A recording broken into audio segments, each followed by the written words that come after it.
And welcome to another edition of On the Hash with Hatfield. Like, share, and subscribe to our Cova Sports TV YouTube channel. Glad you're with us here on this particular edition, our episode number 2 for the season. I don't know if it's 15, 16, what it is in terms of the total count going back to the last couple of seasons, but glad you are popping on with us here live or on demand through our Cova Sports TV YouTube channel, as well as on VirginiaPreps.com, X, Facebook, LinkedIn, IG, Apple, Spotify, wherever you may be tuning in. We thank you for doing so with us this morning here on the Hash with Hatfield. We're going to go over some of the high school football action that's transpired in the past week. A lot of 7-5-7 flavor, but we'll expand it beyond the Hampton Road scope of things. Tell you about some key matchups on deck this week, and you'll hear from one of the undefeated coaches. Team's a surprising 3-0 right now. That's Barrington Morrison of the Bruton Panthers, who will be joining us momentarily. But I want to begin with some of the bigger storylines that have taken place thus far in the high school scene, and part of our Hats hits from last week. And one of them, of course, was, if you go back to last Friday, I know it's 6 days ago, some forget what transpired, they're on deck to what happened, but one of the bigger showdowns in the state was Maury Highland Springs up in Richmond. I was there for that. It was a beatdown as Maury totally took care of business against Highland Springs. A little surprised the Springers didn't adjust. I think they had a pretty solid game plan coming in and try to milk the clock, run the ball, be conservative, but the weaponry on the outside in the passing game just was not prevalent, as it was all Commodores 38-7. Big matchup on deck for Maury as they take on the Dinwiddie Generals, who are not that long removed a couple years ago from winning the Class 4 state championship. We'll preview that for you in a moment. But I want to get to one of the key elements of Maury, and it's the best quarterback around. I think it's a conversation every year. People say, who's the best wide receiver in state? Who's the best running back in state? Who's the best defensive lineman, best prospect, best whatever it might be. I mentioned on one of my hats a couple weeks ago, I think the best receiver in the state. There's a lot of good ones. And I know there's a couple at Huguenot that are going to make some noise for it. A couple of Northern Virginia guys make some noise for it. Guy at Turner Ashby, who's a two-sport guy. And Micah Matthews going to the Hokies. Jaden Anderson from Green Run going to make a name for it. But my choice, all those very worthy quality options, my choice was the young man at Matoka, Dylan Newton-Short. Well, best quarterback right now, leader in the clubhouse until you prove me otherwise. And there's a bunch of, quality ones is Altori Newkirk of Maury. I didn't think he had a splendid, unbelievable night. But going back to the last 2 seasons now, in 17 games, you're looking at 4,114 yards, 50 touchdowns, 6 interceptions, 855 yards rushing, 13 TDs. I don't think the media outlets, be it locally, be it statewide, have picked up on all of this just yet. Maybe future player of the week, player of the year honors, and he did get state player of the year last year.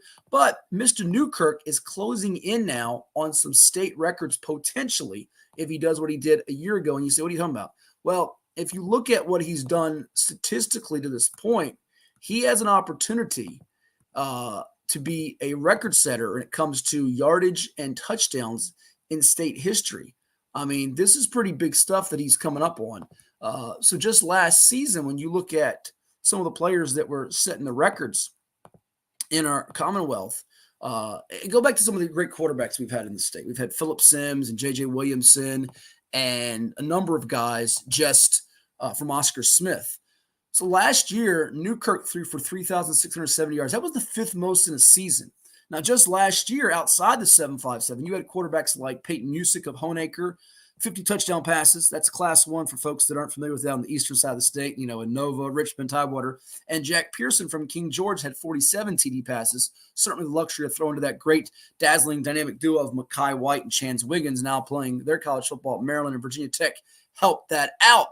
But right now, Newkirk's got a chance to, if he averages 278 yards per game, which is what he's doing right now, he can get there. He can break the single-season passing yardage mark, which is shown in front of me at Don Brodus of Essex 2012 at 4,061 yards. Now, the single-season TD pass record is going to be hard. Tristan Evans of Freedom Woodbridge set that 2 years ago with 61.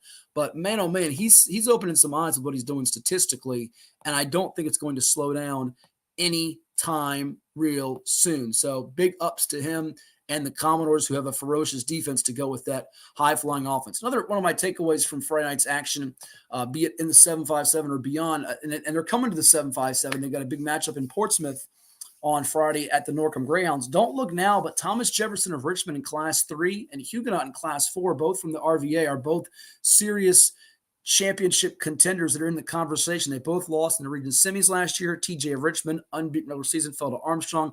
Huguenot fell in the region semis. Tough region with Verona and Dinwiddie, but Huguenots put up 134 points in 2 games. TJ's got 3 shutouts and 3 wins. If they can shut down Matthew Outen, Nakeem Jones, and that Norcom offense, they'll be doing something special, because even though Oscar Smith beat them, they didn't shut them out. If they keep them to single digits, that'll really open some eyes about how good they would be in Class 3. And potentially, if you forecast ahead, maybe a Lafayette TJ of Richmond state semifinal showdown come December. You never know. We'll keep an eye peeled for that. But beyond some other things that I mentioned about Maury with Newkirk, it's a changing of the guard in VHSL football. Yeah, we still have Maury and Phoebus as top dogs championship teams, as they're going to try to repeat, in the case of Phoebus, a 4-peat. In the case of Maury, 2 in a row, and what would be their 3rd since 2019 if they can complete that mission and the journey that's in front of them. But some teams that are, known to be powers, the quartet of Highland Springs, Riverhead, Salem, Stonebridge, all took L's on Friday night. We're talking 28 state titles in the past 30 years. There's some new blood in title contention here. I mean, Salem's got 10 rings since 1996. They lost to William Fleming, who's new on the scene. Nick Leftwich has got a team with Malachi Coleman at running back that's going to be a factor in Class 5, it looks like. Could make a run in the state playoffs there. We shall see if they get out of Region 5C. Stonebridge has got 3 titles since it's open. Coaching changed this year as they went from Mickey Thompson to Kedrick Colston, and obviously the former Washington defensive lineman in the NFL. They're trying to find their way offensively. They lost to Woodgrove 8-7, a late TD pass, and a 2-point conversion by Connor Solomon, who's one of the best 2026 wide receivers in the state. He might thrust himself into that conversation come next year, by the way. Does the Bulldogs in? They still got a tough schedule to come. They're 0-3. It's not going to ease up that much for them. And then you look at Highland Springs, the loss to Maury. We just hit on that. They got Douglas Freeman this week, which is not a gimme or a cupcake. I do think they'll get the W, but they still have their work cut out for them. And Riverheads, which took a somewhat, to some people, an unexpected loss, did Riverheads just this past week. They're still, I think, going to be hanging around and making noise out of Region 2B, but I'm not sure that the favorite there this year. It might end up being Clark County. They're looking mighty good here to start the season, but Riverheads, which has got 10 state championships since 2000. Highland Springs has got 5 since 2015. Salem 10 since 96. Stonebridge 3 since it opened back in the early 2000s. But when we talk about what's going on at Riverheads right now, a little bit of a surprise. They take this L, and it is for them not their, it's their first L of the year, 35-21, but they beat Central Woodstock 10-3 to start the year, but Fort Defiance gets them, and it might not be their only spot they get tripped up at, because Christiansburg early October will be a tricky game for them, Class 3 school. So a little bit of a changing of the guard outside the 7-5-7. We still have Maury and Phoebus, and this happens. You go through cycles. Oscar Smith and Phoebus were dominant. It was Hampton in the 90s. We're seeing some new blood in terms of the championship level teams outside of our general areas. So that I think that's intriguing in a lot of respects. We'll see if those other teams can bounce back and get themselves back to where come playoff time, they're in the hunt and they can be considered maybe a threat, make some noise. Outside of here, let's go to Southwest Virginia. There's a big game this week with Union and with Graham. Graham, we've got number 1 in the state in Class 2. But you look at the Rye Cove Eagles, they've got 176 points in 3 games. That's 58.7 per contest. They beat Honaker this past week. That's a team that beat them twice last year, including to end their season, knocking them out of the playoffs. Their quarterback, Landon Lane, had 4 touchdowns rushing, and they're looking pretty unstoppable offensively. We don't have them number 1 in the state in Class 1. We've got them right now behind the likes of Essex and Alta Vista, who met a season ago in the state semis. However, I'm watching closely those Eagles from Clinchport. Gary Collier did one of the best turnaround jobs in the state, very reminiscent of what Darrell Cherry did at Kempsville a couple years back. And Rye Cove can take the next step from being competitive to good to great and elite this coming year. It looks like they're on their way with that big win over Honaker. You need a signature win. They got them one. Looking at a couple other things here. One more hats hit, and then I'll give you some quick idle thoughts here as we go to break. The last one, 5 straight seasons under 500. Give the Brookpoint Blackhawks a little love. They got a quarterback, Gabriel Dombeck. Shout out to him. He's produced 728 yards in the first 2 games. Brookpoint's in Class 6, Region 6B, and with Freedom no longer viewed as the heavyweight. A lot of those players went to Hayfield. We know that, elephant in the room. Brook Point's 3-0. They rout Independence 54-7. That opened my eyes and surprised me because Independence just had beaten Tuscarora, and they're putting up video game numbers on offense behind that underrated signal caller. So watch out for Brook Point. They could be a team that Class 6 is, hovering around 8-9 wins, and we didn't see that coming before the season whatsoever. They've had some athletes before, running back just a couple years back. Daniel Coles, who was good. Brook Point, one of the surprise stories early on, a little bit reminiscent to a Granby, say, last year in the 7-5-7. A couple of the 7-5-7 games besides what Maury did that caught my eye last week of note. Cox Falcons, 42-0 over First Colonial. Their defense is mighty good. Big matchup on deck with them and Green Run. Ocean Lakes has a chance to get to 3-0. They play Kellum this week, but a couple of scores that were, all right, eyebrow raisers as far as the results go from this past week. You now look at where Nansemond River is 42-7 over Deep Creek. We're going to preview that matchup with Oscar Smith in our last segment coming up. That's caught my eye. Kings Fork got a 33-7 win over Western Branch. All right, Bulldogs are starting to find their stride a little bit as they get closer to some of those showdowns that are forthcoming with them and Indian River, Oscar Smith, some other teams on the horizon. And in the Peninsula District, Hampton, it was Gloucester, 54-6. But I told someone this recently. Crabbers have one of the best quarterbacks in the 7-5-7, not getting a lot of love right now, Marcus Chapman. They lost to King George by 8, had a big deficit, made a comeback. Well, they barely beat Woodside in double overtime, but don't be shocked if Chapman by early October is among the area's passing leaders when they get ready to play Phoebus there. That's going to open some eyes. And the big one that I was at last week that was the most exciting game of date as far as finishes go, Bay Rivers District, York, a winner over War Hill 17-14. They got it done with a field goal at the very end of the game. Thrilling finish. They got in field goal position at the very end. Kudos to Doug Pereira and what they did offensively to do that.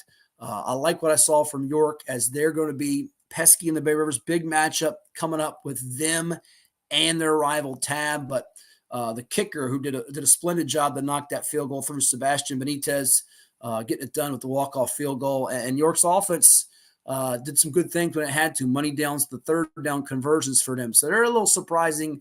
2-0 chance to get to 3-0 if they can beat Tab this week, which is for the Hovis Trophy. Big rivalry game there. So some of the games are picking up. We got some mega matchups on deck. You got the Maury Dinwiddie showdown. You got Oscar Smith and Nansemond River tonight in the SCD. I'll give you my prediction on that game as we move it along. What I think is a key in that matchup, Cox Green Run and the Beach over at Cox. Does anybody have the goods to stop Green Run's winning streak, which is closing in on 40 now? They haven't lost in the last couple of seasons. Cox's defense, best start they've had ever in terms of defending the run. Now, they haven't seen a team that has the weapons Green Run does. We'll see if the Stallions are forced to have to run the football on that Cox defense.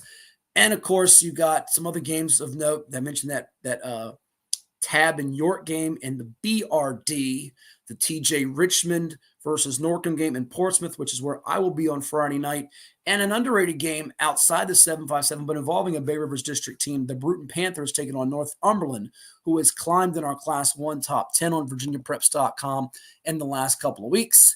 And when we come back from break, we're going to hear from Barrington Morrison. He is the head football coach of the Bruton Panthers. That's coming your way here on The Hash with Hatfield. Like, share, and subscribe to our Cova Sports TV YouTube channel for so much more. And make sure you tune in on Saturdays to 757 Saturday Sports Talk with yours truly, Matt Hatfield, and the coach, Ed Young, right here on Cova Sports TV. But we'll come right back and hear from Coach Morrison of Bruton right here. It's On The Hash with Hatfield.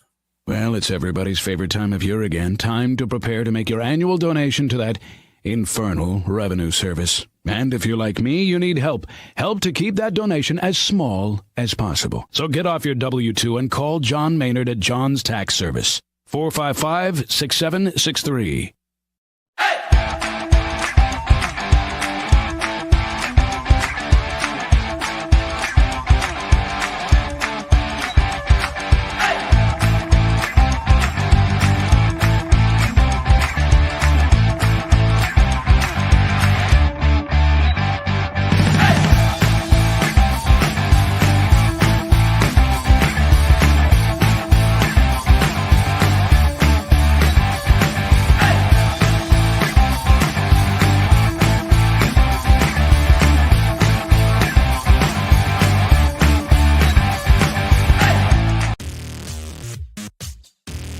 Get ready for the Neptune Bowl presented by DoubleTree by Hilton on November 23rd, 2024 at the Virginia Beach Sportsplex. Tailgating starts at 10 a.m. Grab your passes for just $50. Gates open at 12:30 with kickoff at 2 p.m. Advance tickets are only $20 or $25 at the gate on game day. Don't miss the third annual Neptune Bowl featuring a dynamic matchup between the Apprentice School Builders and the Atlantis University Atlanteans. Visit beachsportsplex.com to learn more today and secure your spot.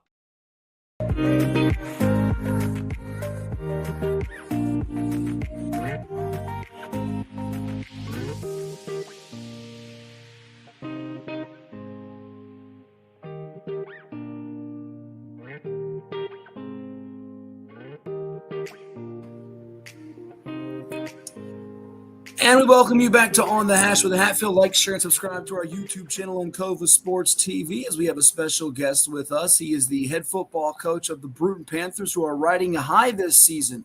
A perfect 3-0 on the campaign with shutouts against the likes of Northampton, Nandua, and West Point before their big matchup coming up on Friday in Heathsville against the Northumberland Indians. Last year's team started out 4-0, but this is the first time ever that Bruton has had 3 consecutive shutouts and started the season, obviously, with 3 straight shutouts. We say hello and congrats to Barrington Morrison. Coach, how you been? You got to be feeling good at 3-0.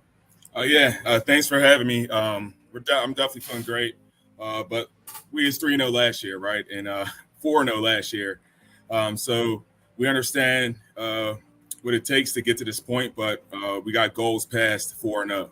So we definitely try to stay grounded and just keep working, getting better each week.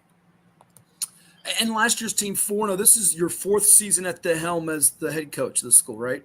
Yes, 4th year, yep. We'll dive into your bio and background for those that are unfamiliar with it here in just a moment. But you get to the playoffs, lose to King William for the 2nd straight year. Bruton does have a proud, rich tradition going back to the days when Brian Randall was slinging it at quarterback. We went on to Virginia Tech, and they played in the state championship in 2009, which is not too long ago, 15 years ago. You have a few players on the team that were born. Maybe they don't remember it, but they were born. For you, is that next step, all right, let's have a winning season, get in the playoffs, and then advance in the postseason? Because I don't think they've had a playoff victory since 2013, and it feels like you all are building towards that at some point. Oh, yeah, definitely. To go off to that point, we actually haven't had a Bay River win in a long time as well. So I haven't had a Bay Rivers win since I've been here. So that's definitely the goal. If we want to be better, we got to take that next step just to beat these bigger teams that we play with in our division and get ready for the playoffs, because we know you got Pocosin and King William. Beat us twice in the playoffs. So we want to beat some of these bigger teams and get ready for the postseason. And the main thing is staying healthy. I think top end, we have talent to compete with a lot of teams, but we want to stay healthy. And that was a big focus and built in depth. So once we get into postseason play, we could depend on some of our twos. Now, take me back to about 4 years ago. We had a crazy, wild, wacky pandemic. It was a health crisis in our country, but you ended up becoming the head football coach. I think it was around 2021. So football was returning to the Commonwealth, and especially here in Hampton Road 757 at Bruton. What drew you to the job, A? B, what were your first, I guess, things you had to check off the list? And then C, for those that don't know about your background, you had some familiarity with some of these kids from, I believe, the middle school. Tell us about how you know them and what you did before getting to Bruton. So I came here from Pittsburgh. I moved there from Pittsburgh, played at Penn Hills High School, a really rich high school tradition up there. So I came down here. I worked in the middle school, and I just heard the chatter of a lot of the 8th graders not certain on going up to Bruton. And that really hurt me because where I come from, we go through and stay through our zone. And I didn't want anybody to transfer. So I just said, if I take the job, if y'all ride with me, I'm going to ride with y'all. And it's really paying off. We got 17 seniors this year. This is our first 4-year class coming through. And it's showing dividends on the field. It's really a blessing to work with these kids. And the first step was definitely get buy-in. New guy. I'm not from Virginia, and this new guy just took the position. Nobody knows about me. How do I get them to buy in? And just building those relationships with the parents from 8th grade, 7th grade, and just built that trust. And it's really paying off with the guys we got now. What about the football side of things? Your playing days, were you much of a player? For those who don't know, give us sort of the background and bio on that end. Yeah. So I went to Penn Hills High School, played with Aaron Donald. I got a cousin in the NFL right now, Jaquan Brisker, start safety for the Chicago Bears. But yeah, after high school, I walked on to a Division II school called Clarion University, worked my way up and became a first-team All-American defensive end outside linebacker and had my shot at making it to the pros. So I have the experience, and I've been around a lot of guys. There's another guy that I'll talk about in the middle school level that had a lot of experience as well that I'm really cool with. But, yeah, it's just having that experience with those guys, high-level players, and then seeing some guys that played on even at Division II level that made it to the NFL and seeing that it definitely was a sticking point to a lot of the players coming here, right? You got to know the game if you want to coach it. So that was definitely a big emphasis of just letting them know my history and just knowing that I know football. Yeah, you were a heck of a player as that edge rusher, D-end outside backer, but you were a teammate of Aaron Donald's, who obviously just a few years back, we're not long removed from him, Super Bowl glory. How were you rooting for the Rams? And take me through just the emotions of watching him on Super Sunday close out the game as he's just going after Joe Burrow. And you're like, I know that guy. I was on the field with that guy, going to war with that guy. Yeah, man, Aaron's an incredible football player. Very humble. He always throws youth events back in Pittsburgh every year, and it's just a good turnout. Very humble guy, very, very good guy. And just playing with him, we always, as kids, you don't really think too much of it. But now we're at this age, like I did play with that guy. And, the same guy that he was in high school. He's a laughable guy, good guy. But once his helmet's on, you got to stay out the way. And he's one of the best defensive tackles of all time. And that just shows the toughness and grit he has because he's undersized to a lot of people. You don't meet the measurables of a defensive tackle, but he's strong as an ox and he got heart for days. So, and where we come from at my high school, we all have that. So we just try to put some of that grit and hard work into our program here at Bruton. And you could definitely see it with our seniors, man. They really bought in, and we definitely are a tougher team than we was 4 years ago. One more on Aaron before we move on to your key guys. And we see some of the names scrolling across our ticker here on the Hash with Hatfield on Cova Sports TV. Like, share, and subscribe. We'll dive in on what they've done for you in this matchup coming up with Northumberland. But have you kept in touch at all? Did you make a phone call on any friends, family, as that Super Bowl was winding down and they end up getting the confetti and win it? And do you keep up with some of your mates from your days up there in PA? Well, Aaron, he's incredibly busy. And I'm not a guy that I'm a very, very humble guy. So like when somebody's doing their shine, I like to send a message here and there because I don't want to seem as, a groupie or anything. So I definitely stick in touch, send a message here and there. But, it's all love. When we go back home, we see each other and we hang out with the family. So I definitely keep up with my friends that I played with. Like I'm the only family I got in Virginia. So it's me and then it's Bruton. So I definitely keep back with my people at home and keep in contact with them. There you go. Leave the groupie nonsense to the Swifties and the Kelsey and Chiefs fans out there. Let's chat about your guys now. I know you were high on this group the last couple of years. You could see it coming, and your passing game's really opening eyes with Ashton Bell firing the ball to Anthony Henderson Jr., who's popped. Shout out to him as the AD at Hampton. And then also, young man I know is a two-sport standout for you at Bruton, Brandon Freeman, wide receiver, also an all-state player in basketball. Is that really the strength and hallmark of this team? I'm sure it's more than just those two or three guys in your passing game, but that's probably where it all gets going for you, isn't it? I mean, those are the headliners, right? You got Brandon Freeman, all-state basketball player, heck of an athlete for football as well. He really knows the game, high IQ, which is rare for a basketball/football player. He's just a high IQ guy for both sports. And then you got Anthony. It's just a freak of nature at a young age. Super long arms, can run. He can run routes. He's fast. He can catch over top of you. And then you got Ashton Bell transferred in last year. He got prototypical size as a 6'1", 6'2" quarterback that could throw the ball, and also got about 200 pounds on him, so he could definitely run the ball. But also we definitely take pride in our running game, so that we know that keeps you going throughout the season. We got our offensive line average is about 300 pounds across the board. So anytime you got a run game and then you got those threats outside and a quarterback that could get them the ball, it's good luck stopping us. And we also got a running back, Peter Henderson, who is also an all-region wide receiver that made the switch to running back. And he's a tough running back, runs hard, has a pedigree as well. His dad played Division I ball at JMU. So we got some pieces here. And with those two outside guys in the QB, it's hard to stop. I mean, they get the headliners, but we definitely got a run game with it. For you, was it at all difficult implementing that type of system? Because in the Bay Rivers, there's so much run oriented. You see a lot of teams, and I know you all don't play a complete Bay Rivers schedule, which you can dive into too, and you're trying to break that streak of not having a win in a while. You've played some smaller class schools, which makes sense because other than you and Pocosin, you're the only two Class 2s. You have some Class 4s and Class 3s when you look at the Smithfields and the Lafayettes and the War Hills of the world.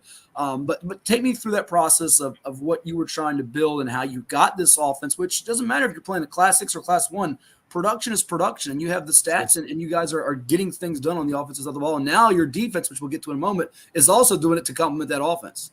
Yeah, so first of all, we got an offensive coordinator, Obi Boykin. He's not a stranger to the Bay Rivers.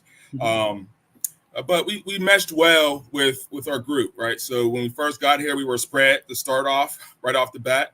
That was part in just getting the kids to come out and play football. You want them to see what you're running in practice and games on TV. And then once you get that buy-in, I mean, they're all in. So they can't question anything because they see it on Saturday and Sunday. But it wasn't really hard because you always want to get your athletes in space. So whatever the system is, whether it's wing T or spread, at the end of the day, you got to run the ball and get your athletes the ball in space. So we just happen to have two jump ball receivers that are freaking natures. And, it was a process, though. Towards the end of last year, we went to gun T and dialed it down to double wing offense to get through the season. This year, we're more power eye pistol, so we're more pistol eye. So we like to use our receivers, but we got to be multiple with the guys, get different looks, and just get them ready for the next level. So you got the Anthonys and Brandons that can play next level ball. They got to be able to play multiple levels, multiple schemes. So it's not just 4 wide, chuck the ball up. You got to also know how to run pass block. Also got to be able to carry the ball. And being 2A, we got to also play defense. So we had to dial it down from 4 wide receivers and maybe to 2 or 3. Tell me about that defensive process, Coach, because last year, I know towards the end of the season, depth is always a challenge for a smaller school, having enough healthy bodies. I think I saw you guys on a Thursday night against Tab where you were in that game, and then third, fourth quarter, the fatigue set in, not having the bodies. How have you all started out with 3-0 and this defense? What's been the difference from 2023 and past seasons to now where it's like, all right, I hope this donut thing keeps going, this shutout thing keeps going. We can keep having that goose egg in the column. What's been the change? Well, we got an amazing defensive coordinator, Edward Opson. He's a Bruton alum, so he went here. He took over, so he has pride in this school and turning this school around for football, first of all. So you got to have dedicated coaches, and we have that across the board. We got a great coaching staff that really cares about these kids and this program. And then we have some guys that don't got to go both ways this year. So our offensive line, nobody goes both ways. So our offensive line is just fresh. And our defensive line is fresh the whole game. And we got rotation players. But it was just definitely growing up. All right, so first years we started we're starting 9th graders on varsity. Last year we got a lot of young players that was playing. So now we got a lot of older players. So usually when we got older players, a 17 player class for seniors, you should have a good defense if they've been putting the work in for 4 years. So that's definitely what we're hanging our hat on because we know to get far, we got to play the Pecosins. And if you watch Pecosin, they run the ball and they play tough defense. And we just want to be in the playoffs and win a playoff game because we're fully capable of it. And I think we got the depth this year. And we just got to stay focused and take it one game at a time.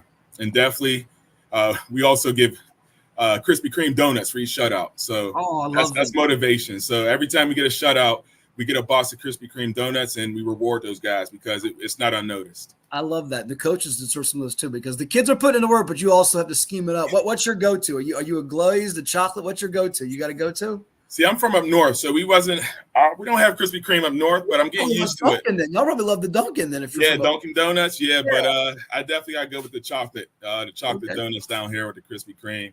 They're getting me on it, man. We had 3 in a row, so hopefully we get 4 this week. Well, let's go there because your matchup is Northumberland, who a lot of people around the 757, if they're on the south side or even parts of the peninsula, aren't familiar with them. They're a Class 1 school. We've got them in our top 10 on Virginia Preps, Northern Neck.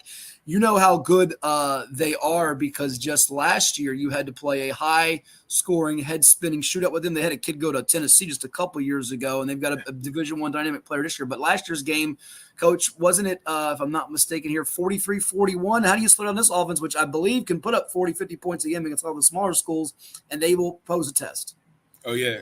A lot of people in the area at 757 don't know about them, but, we get a lot of slack for playing smaller schools, but, they had I think Cam Selden was the number 2 player in the state his senior year at 6'2", 220, running 4.3 40 at wide receiver and running back.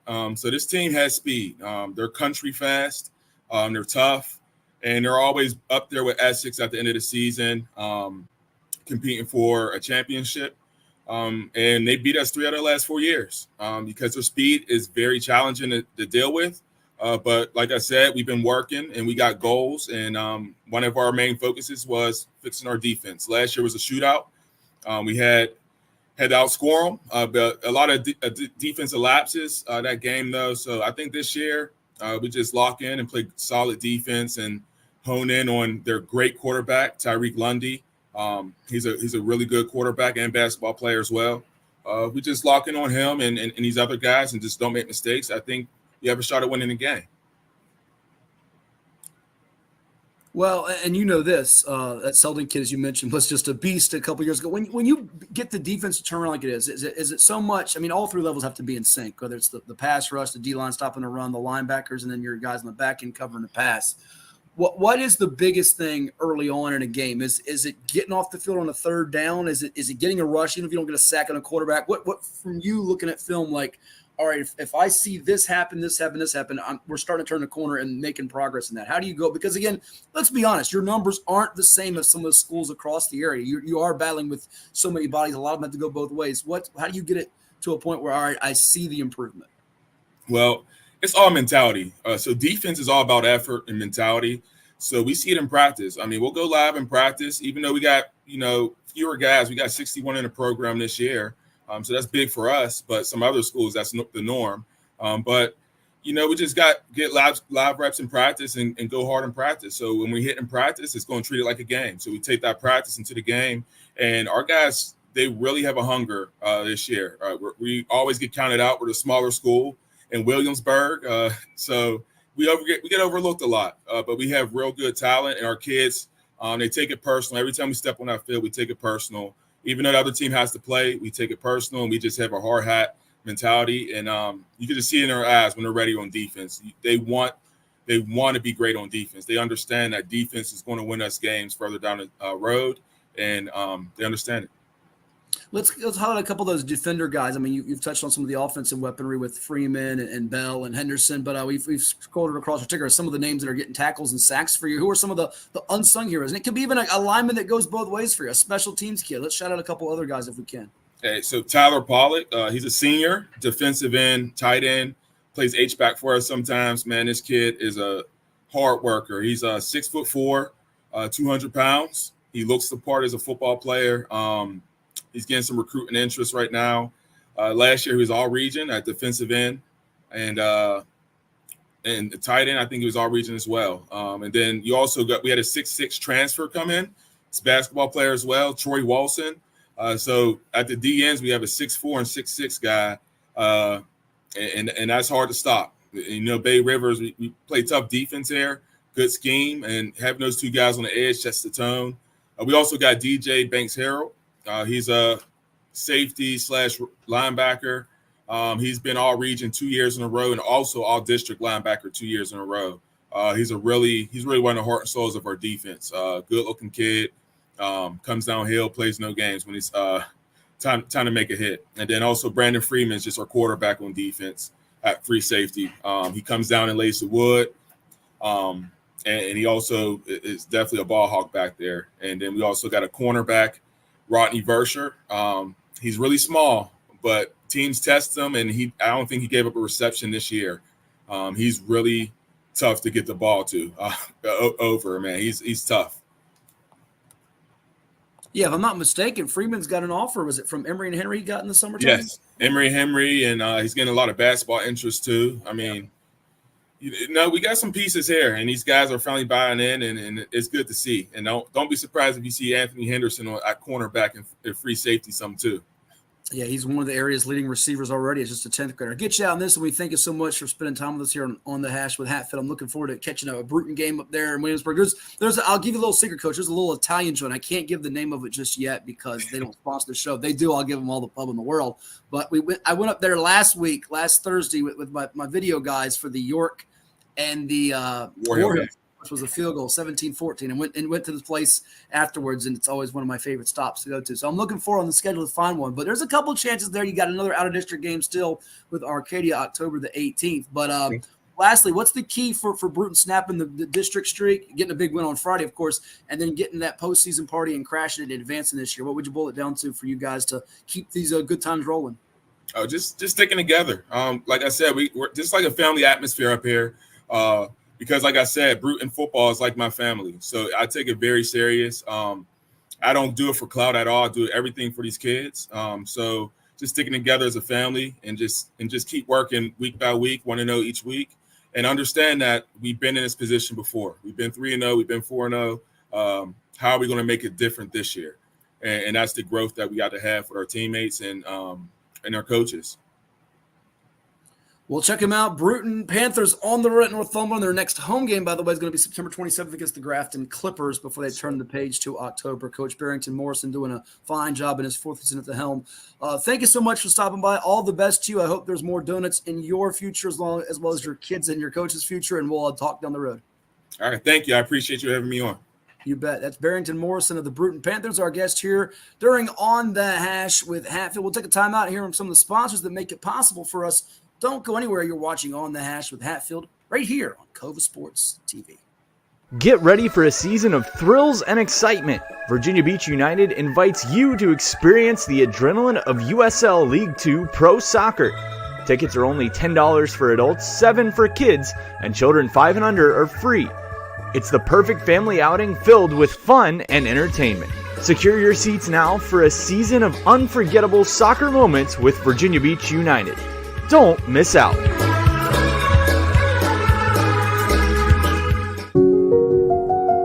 I grew up here. I know this town. I know the people here. More important, they know me. As a banker at Town Bank, we become part of the communities we serve. The people who bank with us, our members, know us. When you bank with Town Bank, you'll know your banker. You'll know you can reach us, and you'll know we're here for you. What's up at DQ? Oh, just the best deal ever. The $7 bacon cheeseburger meal deal. Bacon cheeseburger, fries, drink, and a sundae. No time to be modest. It's all full size for just $7 right now at DQ. Happy tastes good. Well, it's everybody's favorite time of year again. Time to prepare to make your annual donation to that infernal revenue service. And if you're like me, you need help. Help to keep that donation as small as possible. So get off your W-2 and call John Maynard at John's Tax Service. 455-6763. What's up at DQ? Oh, just the best deal ever. The $7 bacon cheeseburger meal deal. Bacon cheeseburger for a limited time, plus fries, drink, and a sundae. Yeah, this is not the time to be modest. It's all full size for just $7. And there's bacon on that burger. The $7 bacon cheeseburger meal deal. Now for a limited time on the $7 meal deal lineup. Only at DQ. Happy tastes good. Don't miss the 3rd annual Neptune Bowl. College football only comes to Virginia Beach once a year. Tailgating starts at 10 a.m. Grab your passes for just $50. Gates open at 12:30 with kickoff at 2 p.m. Advance tickets are only $20 or $25 at the gate on game day. Get ready for the Neptune Bowl presented by DoubleTree by Hilton on November 23rd, 2024 at the Virginia Beach Sportsplex. Visit beachsportsplex.com to learn more today and secure your spot.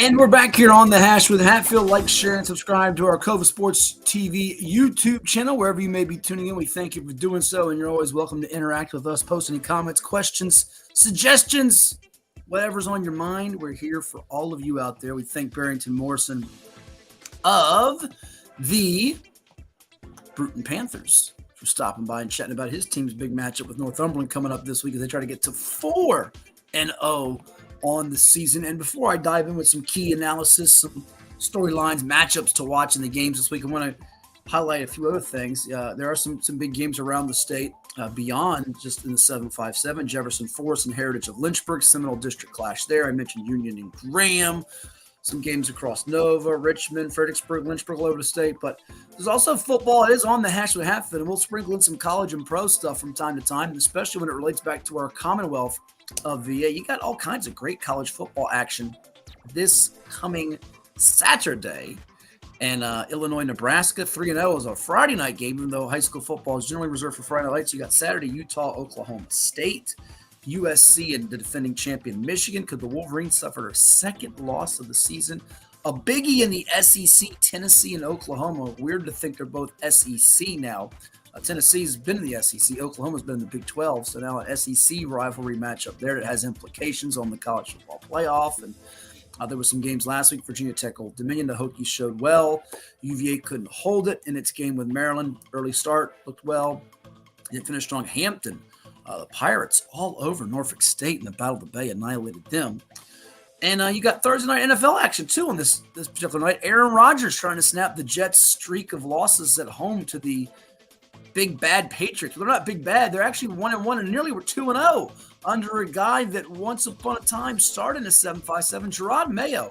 Big ups to Gerard Mayo. Shout out to him, doing a really good job with the Patriots. People thought they'd be lucky to win 4 games. Well, they win tonight, they could be 2-1 as he's doing a yeoman's work. He's a play away from beating Seattle, who did carve him up in the second half through the air, but they're going to take on the Jets, who have featured on their roster a guy who's gotten some playing time, looked well in the first game against the Niners. Not many people made tackles against the run, but Jalen Holmes of Lake Taylor, props to him. He got in there and made a couple plays in that game against the Niners. I know he's been on and off the regular squad, the practice squad. He's been kind of being a yo-yo with them as far as how they've been using Jalen, but with the injuries in the defensive front for the New York Football Jets and Robert Saleh's team, especially to C.J. Mosley, Jermaine Johnson out for the year, some guys dinged up, but we could certainly see Jalen Holmes getting more playing time as we move along here coming up. I know they got Chaz Surratt on that linebacker depth chart too, but good to see Jalen getting in on the fray and the action for the New York Football Jets, who are with Aaron Rodgers tonight trying to beat Gerard Mayo, he of Kickatin High fame,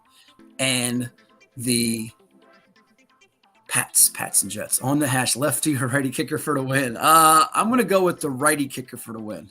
See that from Unmasked LJB on X or Twitter. Always interact with us. We do appreciate it. And by the way, one more little quick NFL nugget while we're here. We're talking about Gerard Mayo, Kickatin, Jalen Holmes. People don't know this. It needs to be said out there more and more. And by the way, I got one little bone of contention with the local media and people reporting this in a second too, something else. But we need to give some love to Patrick Jones. We had him on our 757 Saturday Sports Talk show. He was on the show in the summertime at his camp he did at Grassfield High School. We had him on the show. And again, you can watch us, the show. You say, what show are you talking about? We're talking about on 757 Saturday Sports Talk with yours truly and Coach Ed Young every Saturday. Check us out 9:30 to 11:30 a.m. approximately here on Cova Sports TV. But we had Patrick Jones on, and, he was excited about the Vikes. He had a Vikes. Our man Nick Senti's Vikes are roaring at 2-0, trying to get to 3-0 this week. And Patrick Jones is second in the NFL behind only Aiden Hutchinson of the Lions in the league in sacks. So, hey, that's great for Patrick. He of Grassfield High fame. He's got 4 sacks, 4 tackles for loss as the Vikes at 2-0 play host to the Texans this week at 2-0. All right, get to a couple of quick hitter thoughts and some analysis on the games for this week in high school football. Let's start off with tonight's game in the Southeastern District. You got a slew of games. You saw them on the screen there with Deep Creek and Grassfield, with Kings Fork and Great Bridge, with Western Branch and Hickory. Lakeland plays Booker T tomorrow, but these games got moved to because of a Luke Bryan concert. And real quick on that, I know the local media is looking for storylines and clickbait and headlines. This didn't just get moved to Thursday. These teams and coaches and players knew about playing on a Thursday 4 months ago. Well, maybe not 4 months ago, probably 2.5, 3 months ago. So this is not anything new that they suddenly moved the game to Thursday night. No, it's been on the schedule. The VHSL released its schedule in June, and it was on there that they were playing on Thursday. So I love how they're trying to make a storyline headline. This is nothing new. This is not news now, okay? If it was news back then, not now. Anyways, Oscar Smith, Nansemond River, both 2-0. The Nansemond River quarterback, Tyrell Green, who's come in from Norcom. Looking forward to seeing how he performs in this matchup because he's got an array of weapons, and he's going to try to stretch the defense out. He threw it very well in their first 2 wins of the season that they had over Bethel and Deep Creek. You're facing a different Oscar Smith defense. Do the Tigers blitz? Do they drop more in coverage? Do they disguise some things, mix it up? Really curious to see. They've had a number of different guys step up. Jaleel Deacle on defense. We think of the back end where they've got 2 big commits, FBS level, and Jamari DeLoach, a Cincinnati pledge, and Jaden Dabbs, an Army commit, not to mention Jaden Koval and others on the back end there for them in that secondary. We'll see what that does in the matchup. I'm curious to see how the Nansemond River offensive and defensive lines do in this game. They've become a more physical football team. They've got a little physicality that they've established here, running the ball and then hitting people on defense that has made them more formidable in recent years. So I'm curious about that. And then conversely, Oscar Smith's offense is pretty explosive. They can go balance with Lonnie Andrews III, throwing it to Travis Johnson, big-time junior prospect, class of 2026, coming off recent visits to West Virginia and Michigan, among others. Trey Jones, the Buffalo commit. And then the running game. You got a Thunder Lightning 1-2 punch a la the Giants, Big Blue back in the day with Tiki Barber and Ron Dane, with the likes of Brandon Nesbitt, BJ, they call him, and Tajay Curtis, the transfer from Kempsville. If Oscar Smith is able to stay balanced here, and really that receiving core against the Nansemond secondary, that's the matchup to watch in this game. I've got the Tigers prevailing, getting to 3-0. They lost last year. Al Kendrick Overton and Manny Azagu and that crew gave them lots of trouble. I'm going Tigers in this one, 30-16. I think Nansemond will hang in there for about a half, but I think third or fourth quarter today might break and allow the Tigers to get a little breather room separation in that matchup. Another key game of note, Friday in the Beach, it's Green Run and Cox. The Cox defense has been lights out thus far. A lot of different names. They don't have that hallmark name like a Gerard Johnson, who has been, carrying it for him, who's now at Virginia Tech on the defensive line, but different players each week stepping up, whether it's Elias Field, whether it's Braden Lyons, whether it's Jawan Mack, whether it's this guy, that guy, I'm Jacob Palmerton. The quarterback, Max Palmerton, has done a nice job running the offense for Coach Tyler Noe there. I think this is a tall order against Green Run, who's just got a lethal offense. Remember, the Stallions got to rest last week because Princess Anne forfeited. We talked about that on the show. We'll talk about that more in the future as we discuss some of the ramifications of these haves versus have-nots, if you will, playing each other, and why don't they let others schedule. I actually spoke to a area official about this topic from the podcast last week, but neither here nor there. Can Cox get a pass rush on Kassan Farrar, the UConn commit and quarterback for Green Run? If they do not, this is going to be difficult. I think they can play ball control and shorten the game and keep Green Run off the field to an extent, but they've got to tackle in space with Jaden Anderson and Knowledge Harold, the Virginia Tech commit, both of them going to the Hokies, and those receivers that the Stallions have. That is of the utmost importance because not tackling is going to get them in dicey trouble. And then can Green Run's defense bite down on the run game enough with Palmerton running that triple option and company, and Carter Rodriguez getting some touches here and there. Tyree Jeffries, though, the main ball carrier to go. Palmerton had a big year a season ago as a Frosh. Can they make Cox have to throw? Because in their first 2 games, I think the Falcons attempted just 15, 16 passes. So can they dare them to throw, especially have to throw, not just dare them, force them to throw on third down and medium, third down and long situations.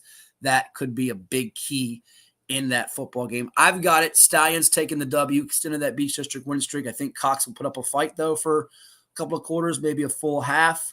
But when it's all said and done, I just think it's too much green run in this matchup, 28-10. Green run gets the job done. If this gets above 21, that's not good news for Cox in this game. They want the score to be down, possessions to be down, not make it a track meet. Same goes for teams that play Maury, although Dinwiddie, coached by Billy Mills, they've got a couple of state titles in their bag. Who's going to be that playmaker at the running back and receiver spot? They have a host of different guys for Dinwiddie that can make plays, but who's going to be that guy that the Maury defense has to focus in on? Because really the focus seems to be keep Harry Dalton from doing the damage to us. Well, Dinwiddie's got a bunch of different guys that can make plays. Maury, though, you think LeBron Bond's the guy you have to double cover if you're Highland Springs last week, and then Damon McDaniel Jr. comes out of nowhere and gets almost 100 yards receiving on 8-9 catches, and away they go offensively.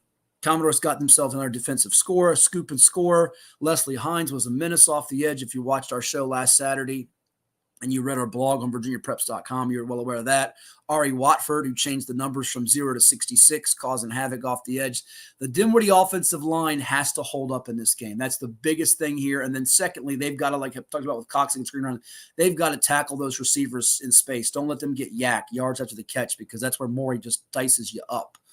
Make them have to convert consistently 3rd and 4th, 3rd and 2s, and move the chains that way. They might do it, and they're good enough to do it, and they're patient enough and execute well enough behind Newkirk at quarterback to do it. But then Dinwiddie's going to also have to get those long time-consuming drives to a degree to make the Maury offense be antsy out there, try to get back out there and do something and perhaps press, force the issue, and turn the ball over. So one of the turnover battles is essential for Dinwiddie. Push comes to shove. I just don't know if Dinwiddie has enough defensive personnel to slow down Maury, nor do I think anybody does at this point. So I'm going Commodores all over the Generals in this one, 45-19. It's not an indictment of Dinwiddie, who I think is very, very good, but I just don't know if on the back end defensively they have the makeup to slow down what Maury can do in the pass game. And then the last two to hit on with you, Bruton, Northumberland. You heard a little bit of that with Coach Morrison. This game comes down to Tyreek Lundy. Can Tyreek Lundy go wild for Northumberland in this ball game? Because the Indians' defense is going to have a hard time slowing down Bruton's passing game with Bell going to Freeman and Henderson. I think it could be a track meet again, another high-scoring game. I've got it scored right now. Bruton taking the W, 30-28, but not totally convinced of that. Good one I'm going to Friday night. It is TJ of Richmond. It's Thomas Jefferson of Richmond with 3 shutouts for their defense. Love how their defense is playing, taking on Norcom. And I want to see how this defense for TJ does against Matthew Alton, Nakeem Jones, and the Norcom offense. Norcom offensive line is going to have to establish a line of scrimmage, allow them to get the run game going, and then from there they can proceed forward. But Rashad Curry, the quarterback for TJ, he has been on fire lately. So Norcom's going to have to be very aggressive on defense and opportunistic. Need to get a couple of takeaways because he was dazzling, was cheering that 42-0 shutout of Meadowbrook. I think TJ takes this game. I think the TJ defense is probably the story, not so much shutting Norcom down, but getting clutch red zone stops. Maybe a key takeaway here, trying to take out of the game. You have to make someone other than him beat you at receiver. And Norcom's got some other receivers, so this is an opportunity for them to shine and make a name for themselves. But I've got it scored. TJ getting the W, 28-18. Before we bid adieu, we do get a couple of notes and mailbag questions. We got Roderick Curry, 2 wants to know thoughts on Indian River. I tell you what, Indian River's playing really, really well. They got a freshman on defense that we highlighted a couple weeks ago on the hash. On our Hats Hits, I should say, that made some things happen. New quarterback that came in from Bayside and Cam Kirby. I like what Brandon Carr and his staff are doing over there. They've really hit the ground running. That double overtime win over Verona was mighty impressive coming from behind. They responded with 37 points this year after getting shut out a season ago in that spot. So that was big. And I look at them and I think that they're kind of sneaky right now in Class 5. You don't think of them maybe at the same level of the Maurys of the world and even a Matoka right now. the northern contenders, the Briarwoods and the Stonebridge. But I got news for you. The way they've performed to this point, that freshman, by the way, Casey Jordan, who had a big game for them. I think the real litmus test for Indian River is coming up, though. It's going to be October 4th at Kings Fork because they have the bye week this week. They're 3-0. Offense is humming right now, 56 on Lakeland, 56 on Hickory, 37 on Varina. I think they'll be fine against Deep Creek next week. Then you have the Kings Fork, Oscar Smith, Nansemond back-to-back. And that's where last year they had a couple of hiccups in that spot. Lost a heartbreaker to Kings Fork. Lost to Oscar Smith on the last play. Andrews to Johnson. If they go in that stretch 2-1, say you beat Nansemond and you split the Kings Fork Smith, Indian River is going to be, to me, I think a lot of people feel that, and this is what's odd, that Green Run is the favorite in Region 5A. From a talent perspective, Indian River beat them last year, and they went to their place and beat them. To me, they're kind of neck and neck. I don't think there's a clear – neither one has clearly established being better as the favorite over the other in 5A, whereas Maury, while Kings Fork and Warwick and Granby's on the rise, we're going to be talking about Granby soon. We'll be talking more about Nansemond if they beaten Oscar Smith tonight. Maury's a team in 5B, and that's nothing against Kings Fork and Warwick, all those teams that are great.